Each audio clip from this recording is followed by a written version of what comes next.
I'm Kim. Standing in the middle of my mother's ruined 60th birthday party, I felt a sense of calm that I hadn't expected. The ballroom was filled with stunned faces, and the string quartet had fallen silent. My mother, dressed in a champagne-colored dress, stood before me, her mouth open but no words coming out.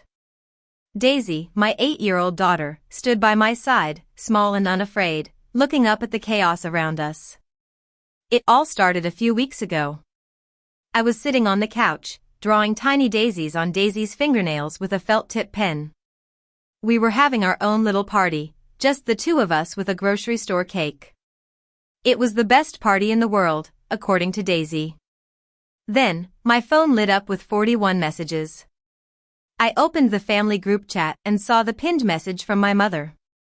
She was inviting the whole family to her 60th birthday, everyone but me and Daisy. My mother, Helen, was a proud and stubborn woman. She had always measured our worth by our achievements and status. My brother, Tom, and sister, Lily, were her favorites. They had successful careers and perfect families, or so it seemed. I, on the other hand, was a single mom and an accountant. I worked hard to make ends meet, but I was never good enough for my mother.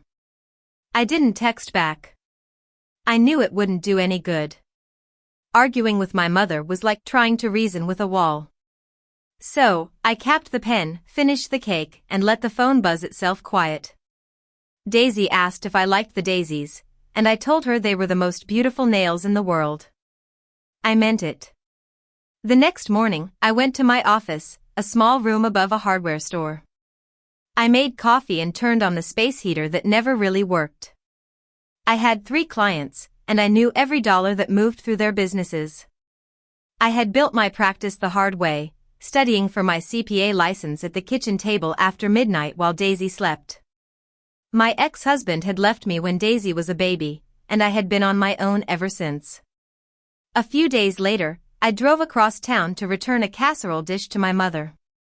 Her house, a large white clapboard with a deep front porch, was where all the family gatherings took place. It was built by my father, Robert, with his own hands. He was a hardworking man who had always been there for me, even when my mother wasn't. My mother met me at the door and didn't invite me in. She was talking excitedly about the upcoming gala at the country club. She mentioned that a man named Jake was handling the finances. Jake was Lily's husband, a self-proclaimed contractor who always had a story about a big development that was about to break ground. I asked my mother how much he had freed up, but she waved me off, saying that money wasn't my area. Driving home, I couldn't help but do the math. A retired widow, a fancy gala, and a man who had a reputation for spending money. It didn't add up. I knew I had to keep an eye on things.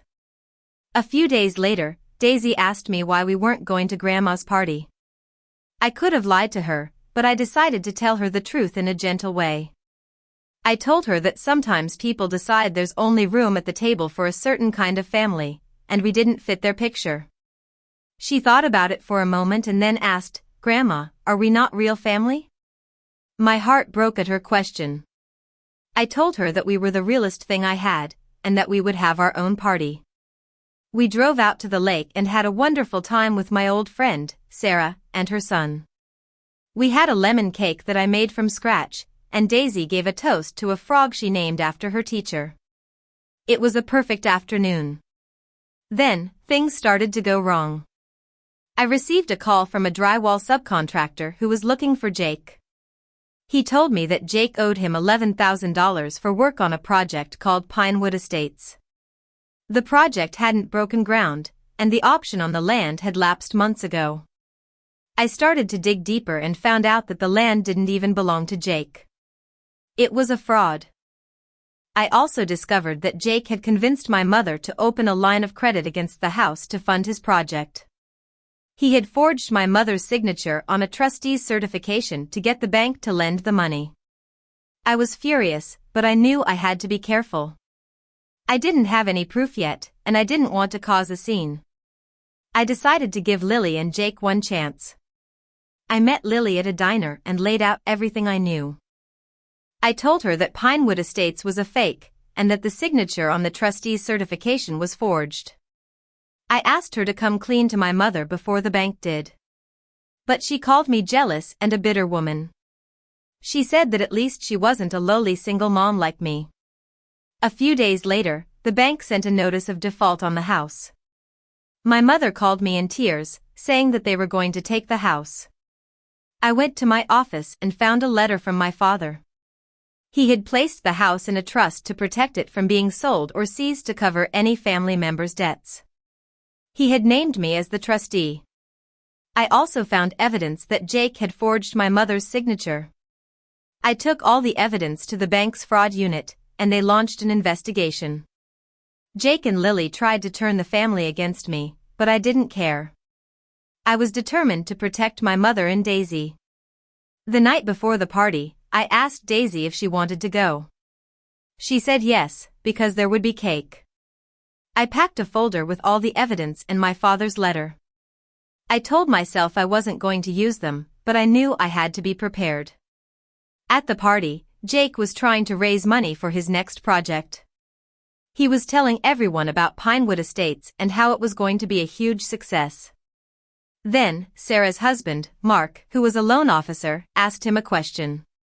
He asked if the land for Pinewood Estates was the same parcel that the bank had the title to.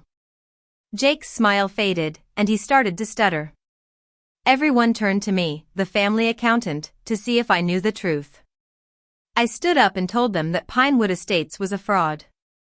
I laid out all the evidence, including the forged signature and the fact that the land didn't belong to Jake.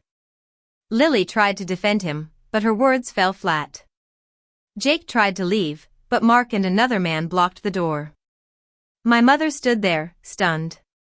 She looked at me with a newfound respect. She finally realized that I had been trying to protect her all along. She opened her mouth to say something, but no words came out. Daisy looked up at me and said, "We are real family. We're the ones who stayed."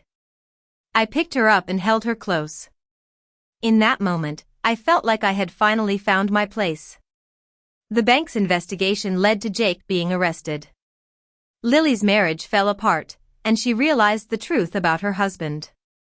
My mother kept the house, and she learned to appreciate me for who I was. We still have our differences, but we're learning to communicate and respect each other. I've learned that respect isn't something you can demand. It's something you earn by standing up for what's right and protecting the people you love. I stopped waiting to be chosen by my family a long time ago. Instead, I chose to build my own family with Daisy, and it's the best decision I've ever made. So, if someone ever measures your worth by your status, set the boundary, keep your receipts, and protect your kids first. Because in the end, the only thing that really matters is the love and support of the people who truly care about you.